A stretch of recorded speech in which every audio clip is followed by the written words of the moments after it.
ఉప్పల్ బగాయత్ విషయానికి వస్తే ఉప్పల్ ఆత్మగౌరవ భవన ట్రస్ట్ అనేది వివిధ సంఘాలతో రిజిస్ట్రేషన్ అయితే జరగాలి. అది బీసీ సంక్షేమ శాఖ గైడ్ లైన్స్. ఏ సంఘం ప్రతినిధులు ఉన్నారు, ఏ సంఘాల ప్రతినిధులు తీర్మానాలు చేస్తే మీరు ట్రస్ట్ రిజిస్ట్రేషన్ చేసింది. ఎందుకు చేసిందా అంటే అట్లా వర్త సంఘం కూడా పుల్లలు పెడుతుండ్రు కాబట్టి చేసినామని వీళ్ళని సంబంధించి మేము అడిగితే ఏమన్నాడు, అరే మా దాంట్లోనే మాకు పుల్లలు ఉన్నాయా, మా పెద్ద మనుషులే మాకు పుల్లలు పెడుతున్నాయా, ఆ ఊళ్ళకి ఇటు చెప్పలేదా? చేసి ఏం చేసి పెద్ద మనుషుల పేర్లను కూడా పెట్టి బద్నాం చేసింది కదా. ట్రస్ట్ ఎక్స్టెన్షన్ చేయమన్నారు, అయిపోయింది. ఎన్నికలు దగ్గర పడుతున్నాయి, నోటిఫికేషన్ వస్తుంది. 9 తారీఖున October 9 election notification central government సడన్గా అనౌన్స్ చేసింది. పాత డేట్ వేసి ఇవాళ 7 తారీఖు ఇవ్వాలన్నప్పుడు అన్ని సంఘాలు రాసించింది బేషరతుగా మేము విత్డ్రా చేసుకుంటున్నామని. దాంతో వచ్చింది. సరే మీరు ఇప్పటికైనా భవిష్యత్తులో జరగబోయే నష్టమే జరగడానికి అవకాశాలు ఉన్నా దాని మీద దృష్టి సారించడం. అది ఉప్పల్ ఆత్మగౌరవం అనే ట్రస్ట్ అనేది సబ్ రిజిస్ట్రార్ దగ్గర జరిగిన రిజిస్ట్రేషన్. ఇది కోఆపరేటివ్ యాక్ట్ కింద జరిగిన రిజిస్ట్రేషన్ డిస్ట్రిక్ట్ రిజిస్ట్రార్ దగ్గర. దానికి ఎక్కడ పొందన లేదు, దీనికి దానికి అనుసంధానం లేదు. ఇది 100 సార్లు చెప్పినాం. దీన్ని రాసుకోండి. ఇక్కడ నుంచి డబ్బులు తీసుకెళ్ళి అక్కడ పెడుతున్నప్పుడు రేపు ఇక్కడ ఎవరైనా కులస్తులు వేరే అధ్యక్షులు ఎన్నుకుంటే అక్కడ ట్రస్ట్ మాకు సంబంధం లేదంటే ఏం చేస్తారు? ఈ సంఘం ఏం చేయలేదు. ఇది పూర్తిగా నా ట్రస్ట్, ఇది నాకు ప్రభుత్వం ఇచ్చిన భూమి, ఇది మా ట్రస్ట్ కులం కోసం చేస్తుంది. మేము కులం కోసమే కట్టినాం భయ్. కులం పైసలు సంఘం పైసలు వాడేదంటే సంఘం పైసలు కులం పైసలు వాడినాము, కట్టినాము. ఇంకా మాకు ఇంకో 7-8 లక్షల అప్పు ఉంది, 7-8 కోట్ల నిర్మాణాలు ఉన్నాయి, అప్పు ఉంది అన్నట్టు ఏం చేస్తారు? ఏం చేయగలుగుతుంది బాడీ? ఈ సంఘం మీద నడుపుకొని ఏం చేయగలుగుతుంది? అసలు ఏమైనా ఉందా? అనుసంధానం చేయాలని విజయ్ కుమార్ గారు 100 సార్లు మాట్లాడారు, అందరూ మాట్లాడారు. ఎందుకు చేయలేకపోతున్నారు? ఒక కాగితం కదా మనం రాసుకునేది, ఒక కాగితం రాసుకుంటాము, అది తీసుకుపోయి అక్కడ రిజిస్ట్రేషన్ ఇక్కడ రిజిస్ట్రేషన్ చేస్తారు. ఒకవేళ ఆ ప్రాబ్లం అయితే ఫస్ట్ అయితే అలా సంతకాలు పెట్టుకుంటాం కదా, సర్టిఫికేషన్ లెటర్ దాంట్లో ఏమేమి ఉండాలి? ఆ ట్రస్టును నియంత్రించే వ్యవస్థ ఇక్కడ ఉండాలి. ఇదే తల్లి లాంటి సంఘం, ఇదే పెద్దల పాత్ర వహించాలి. ఇదే పెద్ద సంఘం, ఇది మొత్తం మార్గ నిర్దేశకత్వం చేయాలి. ఇదే దిక్సూచిలాగా పనిచేయాలి. అదొక సిస్టర్ కన్సర్న్. దాన్ని అట్లా చేయండి అంటే దీని వెనకాల కుట్ర అర్థమైతే లేదా? ఏమనుంది? రేపేదైనా తేడా వస్తే మాది అని చెప్పడానికి అవకాశం ఉంది, గొడవలకు కారణమయ్యే అవకాశం ఉంది. కాబట్టి వెంటనే మీరు అనుసంధానం చేయాల్సిందే. ఇప్పటి వరకు వాళ్ళ టర్మ్ ఉండే, అది అయిపోయింది టర్మ్. కాబట్టి ట్రస్ట్గా మీరు అడా కమిటీ వేసుకొని అడా కమిటీ పెద్దలంతా మీరు కూర్చొని అడా కమిటీలు ఎవరు ఉండాలనే క్రైటీరియా పెట్టుకోండి.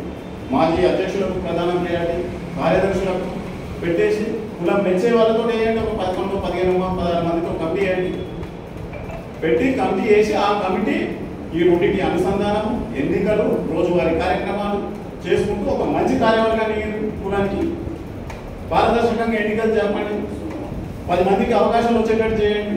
సంఘ విస్తరణ చేయండి. ఇది కదా చెప్పింది, ఇది కదా చెప్తున్నది. దాన్ని పట్టించుకోకుండా ఇక ఉండొద్దా, మేము 2 ఏళ్ళు ఉండొద్దా, ఇంకా 2 ఏళ్ళకి అవతలేదా? విశ్వనాథం గారు 2 ఏళ్ళు ఉండే, వీణ 2 ఏళ్ళు ఉండే, పాత ముచ్చట్లు. అంటే నెక్స్ట్ వచ్చే కమిటీ కూడా అదే బాధ్యత ఉండాలి. 3 నెలలు కానీ 3 ఏళ్ళు కానీ మనం పక్కన చెప్పి వేరే వాళ్ళకి అవకాశం ఇవ్వాలనే ఒక మార్గం వేయాలి. కానీ సాకులో ఆయన చెప్పేది విశ్వనాథం సార్ 14 ఏళ్ళు ఉండే అంటే ఆయన 14 ఏళ్ళు లేడు. ప్రతి 4 సంవత్సరాలకు 5 సంవత్సరాలకు నోటిఫికేషన్ విడుదల, నామినేషన్ తీసుకోవడము, ఆయన ఎన్నుకున్నట్టు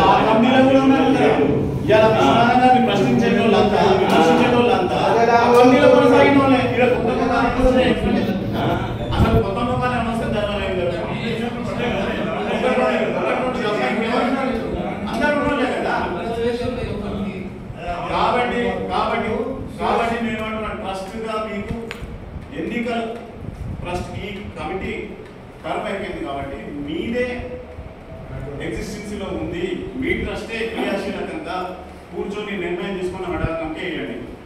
నెంబర్ 1, ఆ అడా కమిటీ బాధ్యతలు 3 విధాలుగా 4 విధాలుగా డివైడ్ చేయండి. ఉప్పల్ బగాయత్ బాధ్యతలు ఒకవేళ కొనే విశ్వనాథ్ సార్ మణిపురం సార్ కనుక ఆ కంపెనీలో తీసుకోవాలని మేము సూచిస్తున్నాం. తీసుకొని వాళ్ళ ఉపాధి నిర్మాణ పనులు అప్పయ్యకుండా శిలాపాలకాల మీద ఎవరిని పెట్టుకుని పోయి ఆయన రిబ్బన్ కట్ చేయమని వాళ్ళనే కట్ చేసుకోమని అంతే ప్రత్యేకంగా ఒక కంపెనీ చేసుకోండి 70 పేర్లతో వేసుకోండి. ఆల్రెడీ వేసుకున్నారు కదా, అన్ని ఎవరిలో రేపు మన అందరు బంధువులు కదా, నా సొంత అన్న పేరు ఉందంగా, నా సొంత బావ పేరు ఉందంగా, ఎవరు లేరు చెప్పు. మన అందరం సుఖాలం కాదా, అందరికీ మద్దతునే ఉంది కదా, ఎవరు వ్యతిరేకిస్తున్నారు. మేముండాలి. అసలు మీరు ఏ గౌరవం ఇచ్చింది చెప్పండి ఈ కమిటీకి, ఎన్నికైన కమిటీకి, మీతో పాటు బ్యాలెట్లో గెలిచిన కమిటీకి ఏ గౌరవం ఇచ్చారు? మీరు కదా విభేదాలు పెట్టింది. అసలు చెప్తారా మీటింగ్కి వచ్చినప్పుడు? కనీసం మీరు పనిచేస్తున్నామని చెప్పిరా? ఆఖరి 3 నెలల ఎక్స్టెన్షన్ తీసుకొని కూడా తెల్లారేపై మీకు ఫైనాన్షియల్ లేదంటే 10 లక్షలు డ్రా చేసి అడ్వాన్స్ ఇచ్చేసింది. కనీసం ఆ మాట చెప్పిరా? మీరు పదాధికారులకు చెప్పిరా? ఉప్పల్ ట్రస్ట్ రిజిస్ట్రేషన్ సగం మంది పదాధికారులకే తెలియదు. ఇక కార్యవర్గ సభ్యులు బాబా పైన నుంచి గెలిచిన సంగతి అంటే పక్కన పెట్టండి. ఎందుకు అంత దాపరికం? ఎందుకు ఏమన్నా అంటే ఆన్ పేరు చెప్పుర్రి, ఈ పేరు చెప్పుర్రి, పలానా పేరు చెప్పుర్రి, ఇల్లు పుల్ల పెడతాను 3 లక్షల రూపాయలు దానికి దాదాపు నాకు తెలియదు కరెక్ట్ లెక్కలు కానీ రాజన్న చెప్పాలి 2.5-3 లక్షలు కోర్టు ఖర్చులు పెట్టి